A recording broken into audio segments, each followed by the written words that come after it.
Hey, how's it going? Today we're going to go over how to draw a cute panda. I already have another cute panda on here, which has a bunch of views, but this is just a variation, like a different style in case you want choices, right, in your pandas. So I'm going to do that. This is step by step, and it is for beginners. So if you're a complete beginner, stick around. Okay, let's get going. First thing I'm going to do, I'm going to start a round shape for the head.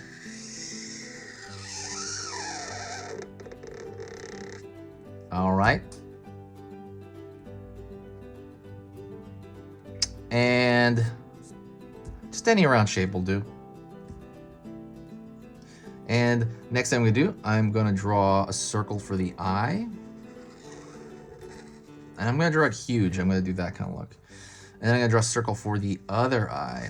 It's going to be relatively big compared to the head we're putting it in. I'm going to draw a line across here, and what that's going to represent is a highlight. So I can make either a thicker line along here. You could do that, and then maybe you could like break this shape up at the bottom into one, break it here, and then you have some highlights in the eyes right there, just by drawing very simply. But it's up to you. You can also draw circles in here. It's really your decision. I highly encourage you to subscribe. If I am worth your time, definitely subscribe because I'm going to be posting a lot. I'm posting 3 videos every single weekday right now, so I'm going to be posting a ton on this channel. I'll try to organize those into playlists so they're viewable easily. I'm going to do a circle here for the center. It's going to be his nose. Pull down on this line here. And then I'm going to pull across like hello. So that's a good proportional thing for cute, right? You have this huge eyes with like a tiny mouth. Then I'm going to go over here to the left side, pull a little hump for the ear, right side, duplicate that shape. Close that off here. There's a bug right there. I had to get that out of the way.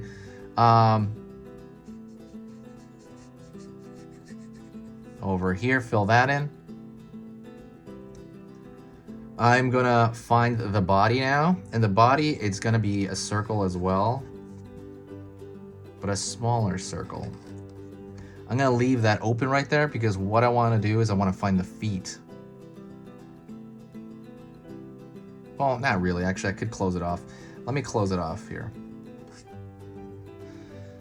Then I'm going to find the feet. So I'm gonna pull a line outward like he's sitting down. A hump, pull back. A hump, pull back. And then I'm gonna fill those in. You can totally do this in pencil. I just recommend the marker, especially for a panda, because a panda is very black. It's just black and white, right? So I really recommend it for a panda, like a marker. If you don't know what tools to get, go to the description section here, and I put a list of the tools I'm using, including the paper. You can just buy them there. They're all really cheap on Amazon. But yeah. Okay. And then I'm going to draw his hands going inward here. Hand going inward here. And I'm going to fill that in. Don't forget to check out the description, I guess, while I'm filling this stuff in. I put a free ebook there on drawing cute stuff. And yeah, go check out that ebook. It's and I work really hard on that description. Just check out the other stuff too if you do have time, or like I said, if you are into this kind of thing. And then I'm gonna thicken this circle down here. And the reason I'm thickening that out from the inside here, the reason I'm thickening that out is because I want it to look like the pattern of of the bear, of the pretty much. And that is it. That is a panda. If you want to add on to that, some things I could recommend, you could draw maybe some bigger black shape around the eyes. It's kind of up to you, but that is it. I appreciate you watching. I love that you guys are watching this, and I will talk to you in a later video, okay? So speak to me in the comments, say hi to me. Talk to you soon. Let me know how it went.